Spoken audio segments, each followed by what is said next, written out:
pochi secondi il dramma di un finale buttato via e che forse avrebbe permesso di portare a casa un'importante vittoria in trasferta, la prima di questo campionato. Tessitori aggancia un rimbalzo d'oro e cerca di aprire a Logan. Ci sarebbe il tempo per una tripla del sorpasso, ma la palla sfugge e finisce in tribuna. Titoli di coda 89-87 per la Vanoli Cremona e coach Menetti che nel dopogara si sfoga così. Voglia di vincere, ecco, dobbiamo veramente trovare la forza di strappare una vittoria. Le partite o si vincono o si perdono, non ci sono le partite gagliarde, bravi e bla bla bla bla. Questo è un campionato dove ogni singola partita deve essere importante, al di là del grande rispetto per l'avversario, che è un avversario che ha fatto i playoff e che ha vinto la Coppa Italia.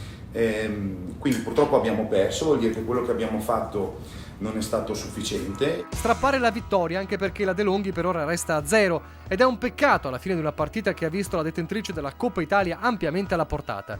Dopo un primo quarto in cui Treviso subisce 33 punti, il riscatto nel secondo quarto, poi è punto a punto, ma manca lucidità e non solo. Tecnicamente è evidente che purtroppo il primo quarto difensivo, soprattutto sulla poca attenzione che abbiamo avuto nelle situazioni di transizione dove naturalmente la Vanoli è stato dove la Vanoli è naturalmente è il suo campo, dove sono le cose, fanno le cose migliori, è stato quello che poi un po' abbiamo pagato. Treviso ha percentuali migliori da 2, da 3 e dalla linea del tiro libero, ma non basta.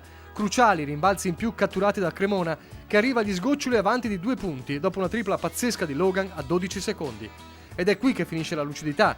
Cook recupera una palla per il sorpasso, ma il tiro della vittoria finisce addirittura sul tabellone. Cremona in contropiede con Matthews che però sbaglia da sotto. Tessitori alla palla, obiettivo darla a Logan e sappiamo com'è finita. Ora una settimana di tempo per ricalibrare e guardare a Pistoia che arriva al Palaverde domenica. Adesso vietato sbagliare e Menetti chiede ai suoi quell'intensità che ha visto soltanto a sprazzi. Noi da piccola Treviso, perché siamo la piccola Treviso, non più la grande Treviso, abbiamo bisogno di queste cose.